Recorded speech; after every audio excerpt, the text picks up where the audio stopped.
El siguiente segmento tiene contenido o opinión. La entrevista en A Primera Hora. Analizamos los hechos del momento junto a sus protagonistas. 7:04 a.m. Iniciamos nuestra agenda de entrevistas para el día de hoy. Ya nos encontramos con Fernando Lugo, expresidente de Paraguay y jefe de la misión de observación electoral COPAL, que es la conferencia permanente de partidos políticos de América Latina y el Caribe. Con él va a ser veedora de las elecciones generales que se realizarán el próximo domingo 7 de febrero, y con él precisamente vamos a analizar el tema de las elecciones 2021. ¿Cómo está? Muy buenos días. Muy buenos días a ti, a Fabricio, a la audiencia de Majestic. Un gusto estar con ustedes a través de esta radio. Muchas gracias, el gusto es nuestro. Saludamos también a todas las personas que se unen ya desde Santo Domingo de los Áchilas, también en nuestra señal. Muy buenos días para todos ustedes, y ahora sí vamos a continuar con la entrevista. Queremos preguntarle cuál será su trabajo como observador en las próximas elecciones, cómo ha visto también un poco el panorama electoral aquí en el país. Bueno, como tú decías, la COPAL, la Conferencia Permanente de Partidos Políticos de América Latina y el Caribe, tiene una larga tradición en las observaciones electorales, casi en todos los países de América Latina. Posee un observatorio electoral, donde la directora es Dolores Gandulfo, una argentina. Estuvimos observando las elecciones de Argentina. Últimamente, el año pasado y este año estuvimos en Bolivia. Estuvimos en Centroamérica, en Honduras, en El Salvador. O sea, la agenda electoral en América Latina es muy dinámica últimamente por los procesos democráticos. Y por supuesto, nos interesa mucho lo que podría pasar el domingo aquí en Ecuador. Ecuador es un país importantísimo en el concierto de las naciones de América Latina. Aparte del proceso democrático, como todos los procesos democráticos en América Latina, tienen sus bemoles, sus diferenciaciones y sus ejes principales. Yo tuve una gran suerte de vivir el proceso de transición aquí en Ecuador. He vivido aquí en Ecuador desde el 77 hasta el 82, cuando Rodolfo Aguilera gana las elecciones. Después en todos los países de América Latina hubo esa transición después de largas dictaduras. Y creemos que el domingo esperamos y creemos que va a ser una gran fiesta democrática de todos los ecuatorianos. Deseamos que sea una fiesta cívica, una fiesta de todos los ecuatorianos. Las rencillas a veces políticas y electorales, porque el proceso electoral es un capítulo de la democracia. Lo más importante es vivir en democracia y poder que todos los ciudadanos vivan y vivan bien. Y yo creo que eso es un poco el eje principal. Y esperemos que este domingo, las elecciones se realicen dentro del marco de la normalidad, de la transparencia, pacíficamente, como hemos visto en otros países de América Latina. Quisiera preguntarle cuál es su evaluación del Consejo Nacional Electoral. ¿Ha podido seguir el proceso aquí en el país con mira a las próximas elecciones? Ha habido diferentes denuncias sobre temas de irregularidades. ¿Cómo usted ve este proceso hasta el momento? Pero justamente anoche tuvimos una reunión con la presidenta del Consejo Nacional Electoral. Hoy tenemos otra con los otros observadores internacionales, porque aquí vinieron también gente del Parla Sur, gente de la Unión Europea, y estamos intercambiando aquí cuestiones de lo que se ha dado del proceso electoral. Yo suelo afirmar que no existen procesos electorales químicamente puros. No existen procesos electorales perfectos. Siempre están contaminadas, muchas veces por intereses de alguna ideología, de algún partido, de algún grupo o sector de la sociedad. Y bueno, esas son cuestiones que difícilmente se pueden evitar. Y como también creo que ha habido en el proceso electoral ecuatoriano. Pero de todos modos, ya hemos tenido con ella una reunión por Zoom hace una semana, porque la duda que se ha metido de que si había no elecciones, si veníamos o no a Ecuador, si se postergaban o no, lo mismo con las boletas y las elecciones del del Parlamento andino, es decir, lo mismo el voto en el extranjero de los ecuatorianos, que ha sido una conquista de los migrantes aquí en Ecuador. Es más, en Paraguay también tenemos el voto de los extranjeros, de los paraguayos que viven en el extranjero, pero no tenemos todavía, como tiene aquí, la representación de esos ecuatorianos en el Parlamento. Aquí lo tienen, en Paraguay todavía no lo tenemos. Bueno, tenemos la certeza que el domingo sí o sí, como solemos decir, habrá elecciones. Es decir, la logística está preparada, los observadores estamos atentos, venimos a observar con los ojos abiertos, con objetividad. Queremos que estas elecciones puedan culminar exitosamente.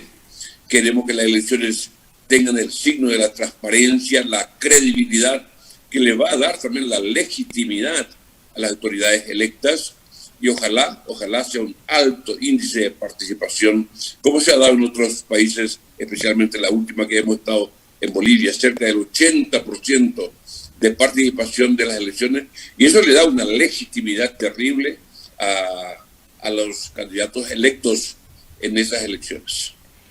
Ahora, como usted lo señala, no existen procesos electorales perfectos. Sin embargo, aquí en la etapa preelectoral, muchos ciudadanos que quisieron ser parte de la papeleta electoral sin contar con las condiciones, muchos no tenían los requisitos, otros se presentaron a destiempo. Incluso el expresidente Rafael Correa, que tiene una sentencia, quiso también ser y estar en la papeleta como candidato a la vicepresidencia. ¿Cómo lee usted todos estos sucesos que van de cierta forma en contra de las leyes y todos estos actores que quisieron entrar y todo este proceso un poco atropellado también en el país? Bueno, es muy difícil emitir una opinión desde lejos y desde fuera, ¿verdad? Yo creo que eso corresponde específicamente a la gente que está aquí cerca y dentro de Ecuador. Nosotros queremos ser objetivos. No queremos, con informaciones parciales, que también las hay informaciones que responden a grupos de intereses. No queremos caer en el error de querer privilegiar ciertos grupos. Queremos ser objetivos, venimos a observar, a cooperar, venimos a consolidar estas elecciones que creemos son y serán muy importantes para el proceso ecuatoriano, así como los otros observadores también. Las cosas internas yo creo que lo resolverán los ecuatorianos, los partidos políticos, las instituciones ecuatorianas, la justicia electoral o el Consejo Nacional Electoral, el Tribunal Contencioso Administrativo.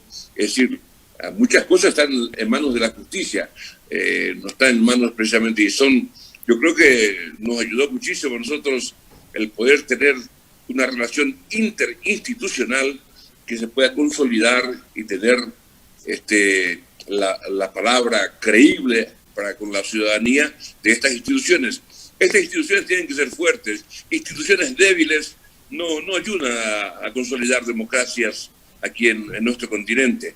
Por eso creemos, deseamos y le auguramos al pueblo ecuatoriano, a las instituciones encargadas y que participarán de estas elecciones, a los partidos políticos, a los candidatos. Ya hemos tenido encuentro con algunos candidatos.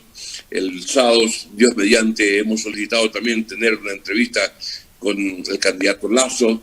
Hemos estado con Yacu Pérez. También creo que entre hoy y mañana con el candidato Arauz. Es decir, queremos conocernos a todos en sus propuestas, en sus procesos, en su organización y cómo responderán también el día domingo al caerse el telón y tener que aceptar los resultados, ¿verdad? Yo creo que es un gran desafío a la institución organizadora de estas elecciones que estos resultados sean creíbles, sean aceptables, y eso le va a dar legitimidad a la institución y también al proceso electoral ecuatoriano. Hablando precisamente de estas reuniones que ustedes esperan tener, ya se han reunido, como nos dice, con el candidato Yacu Pérez, están planteándose unas reuniones tanto con el candidato Arauz como con el candidato Guillermo Lasso. Cada uno tiene una encuesta donde se muestra primero, se muestra como ganador. tal vez habría que replantearse este modelo. Se puede confiar en las encuestas, tal vez replantear los mecanismos, porque todos tienen, como le digo, una encuesta en la que se dan ganadores y lo que señalan es que si no ganan habrá un fraude. Esto también responde a ciertas estrategias políticas para luego justificar posibles derrotas. ¿Cómo se lee esto? Bueno, hay dos cuestiones aquí. La cuestión del fraude lo hemos escuchado permanentemente, incluso de algunos candidatos. Además nos decía que Jaco Pérez, que una encuesta hecha en Cuenca, en la SUAI, un altísimo porcentaje acepta que habría un fraude electoral. Y lo otro es la guerra de las encuestas. Nosotros teníamos un proyecto de ley en Paraguay de prohibir estas encuestas en las últimas 2 o 3 semanas de las elecciones. Pues hay encuestas dibujadas, maquilladas, cambiadas al gusto del interesado. Y eso no ayuda a un proceso electoral, ¿verdad? Porque las encuestas tienen que ser indicativas, no son definitivas. Y por eso también en la experiencia, por ejemplo, en Bolivia, habían solamente 2 fundaciones que hicieron las encuestas, y las 2 estaban muy cercanas al resultado final. Una encargada por la Iglesia, la Conferencia Episcopal Boliviana, y otra una organización, una fundación también, y las 2 son las que hicieron, y muy cercanas al resultado final, coincidente con el resultado que daba la justicia electoral. Yo creo que eso ha ayudado mucho en la consolidación y la aceptación también de los resultados. Uno puede decir, en esta encuesta a mí me daban ganador, pero aquí salgo perdiendo, aquí hubo fraude, y se siembra la desconfianza, y esa desconfianza no ayuda a la consolidación de estas instituciones también. Quisiera también preguntarle, hay papeletas que fueron impresas con errores. ¿Ustedes cómo han visto también este tema? ¿Hay temor de que sean utilizadas para irregularidades? ¿Cómo ven ustedes este aspecto? Bueno, lastimosamente estas empresas son comerciales. En Paraguay hacer una encuesta cuesta muchísimo, y con un área de cobertura muy pequeño, ese con 500 participantes, con 1.500 participantes no cubre lo que son 4 millones o 6 millones de votantes, ¿verdad? O 7 millones de votantes, ¿verdad? Es apenas una muestra mínima, pero es un indicador. Por eso no se tiene que tomar las encuestas como algo definitivo, como un indicador que puede cambiar. Aparte de eso, muchas de las encuestas están direccionadas y otras están tomadas de ciertos sectores, ¿no? Como se suele decir, en Paraguay se suele decir, cuando alguna encuesta favorece mucho a un partido, esto seguramente lo han hecho en el local de ese partido, o con los adherentes de ese partido, ¿verdad? Pero una encuesta seria, una fundación o una organización que hace encuestas a nivel nacional, en donde tenga una gran participación todas las provincias, todos los cantones, los recintos, eso es más creíble, ¿verdad? Pero una encuesta así tiene su valor, como suelo decir, como una cuestión indicativa, no definitiva. Esto sobre las encuestas, yo le estaba preguntando también sobre el tema de las papeletas electorales. Aquí alrededor de 500,000 papeletas fueron impresas con errores, papeletas de los candidatos a la presidencia de la República. Sobre eso le estaba preguntando si es que ustedes han observado este tema, qué es lo que opinan al respecto, y si es que estas podrían también correr el riesgo de ser utilizadas para irregularidades. Bueno, lastimosamente aquí estas papeletas se han hecho, no estuvieron hechas y cerradas con mucha antelación. Normalmente la aceptación de las candidaturas, porque hay un tiempo de tachas y reclamos que decimos en Paraguay, en donde las candidaturas no reúnen las condiciones, entonces se sacan de las listas. Hoy estar en una lista en Paraguay es muy exigente. Incluso mucha gente no podrá seguramente llenar esas condiciones. Hasta el RUC, cuánto está facturando los candidatos, cuántos son sus declaración de bienes, todas esas cuestiones económicas son requisitos hoy para estar en las listas y competir electoralmente. Entonces, eso hace que estas papeletas también, seguramente que hubo procesos y algunas fueron excluidas de estas papeletas y otras no entraron, pero como les decía al inicio, forma parte de eso, del proceso electoral interno nacional de la institución aquí del país. Señor Lugo, quisiera también preguntarle, usted nos señalaba que en efecto la participación genera también legitimidad en los comicios. Sin embargo, en este punto tenemos un contexto de pandemia que va a limitar mucha participación. Hay gente que está todavía cumpliendo cuarentenas, gente que no va a poder precisamente porque está con COVID-19. Hay un tema irregular en el tema de la participación. ¿Cómo ustedes ven este aspecto también? Bueno, estuvimos también ayer por la tarde con el defensor del pueblo, que ha tenido siendo comunicado para garantizar la votación de personas discapacitadas, por ejemplo, y otras que están dentro de la pandemia. Yo creo que se tiene que contar. Nadie esperaba que viniera una pandemia y en tiempo electoral. Yo creo que la participación va a bajar, porque es natural. Como usted mismo afirmaba, hay gente que está en cuarentena, hay gente que está enferma, que no podrá salir de su hogar, no podrá acercarse a los locales electorales, y eso juega en contra de la participación. Yo creo que tiene que haber un margen aceptable de participación para que la legitimidad sea la que campee después en los resultados finales.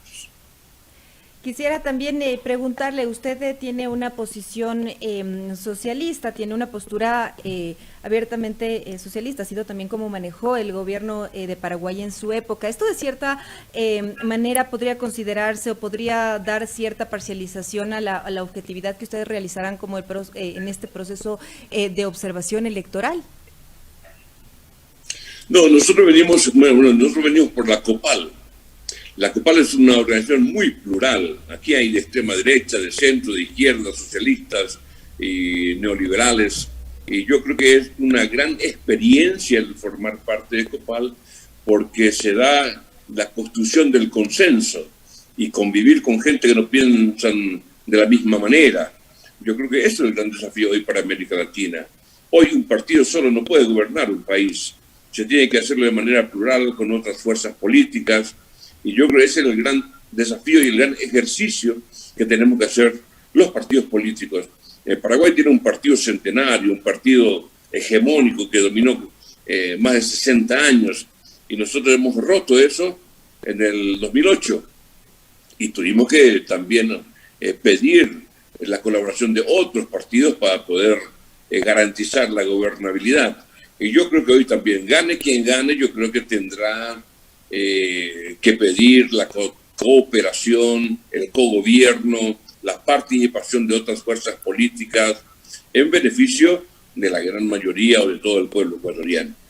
Quisiera también preguntarle ya operativamente cuántos observadores estarán por parte de la organización de COPAL, cómo van a funcionar ese día, el día de las elecciones, cómo será ya en el aspecto más operativo el tema de la observación que realizarán en el país. Bueno, como usted mismo señalaba, también la pandemia hizo que se disminuyera el número de participantes y de observadores. En principio estábamos anotados 25.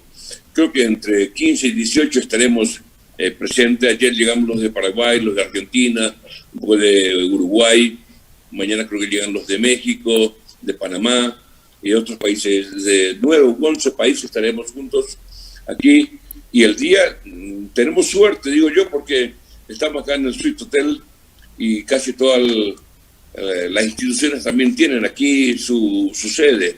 Las reuniones con la Comisión Nacional Electoral anoche lo tuvimos aquí, hoy de nuevo esta noche lo tendremos aquí en el mismo hotel, o sea que no va a haber mucho espacio para desplazamientos, pero el día sí, el día D, o sea el domingo, seguramente que iremos a algunos locales electorales para ver el grado de participación, la normalidad, cómo se realiza, es decir, observar in situ un poco cómo se realiza esa elección, si esa es nuestra misión, para después elaborar un informe final sobre este proceso electoral y de lo que nos tocó a nosotros observar. Precisamente sobre este informe, ¿qué contendrá? ¿Cuándo se lo presentará? ¿También mantendrá recomendaciones? ¿Qué contendrá el informe final que ustedes van a presentar? Bueno, nosotros tenemos un esquema de informe que lo hemos hecho en todos los países, desde la convocatoria, todo lo que se ha ido dando, y son sugerencias. Incluso eso hace la OEA, hace la Unión Europea, y hace también la COPAL, y hace cualquier grupo que viene a observar un país. Y el país y la institución puede seguir o no seguir, puede hacer caso o no hacer caso, ¿verdad? Pero sí nosotros haremos seguramente un pormenorizado informe de lo que hemos observado desde el momento que se convocan elecciones aquí en el Ecuador y todo el proceso que se ha ido dando. Y algunas sugerencias realmente cómo se puede ir mejorando el proceso electoral aquí. Sugerencia que ya verán la justicia electoral y las instituciones encargadas de hacer las elecciones puedan seguir o no. Bien, y ya para cerrar esta entrevista, me gustaría sus recomendaciones finales, sugerencias ante el proceso electoral y democrático que va a vivir el país el próximo domingo 7 de febrero. Yo suelo afirmar que las elecciones es un capítulo de la democracia y un capítulo importante, en donde el pueblo da su veredicto, su palabra, habla el pueblo, y esa palabra del pueblo se tiene que respetar, y esa para ser respetada tiene que ser imbuida de una gran credibilidad y de una gran transparencia.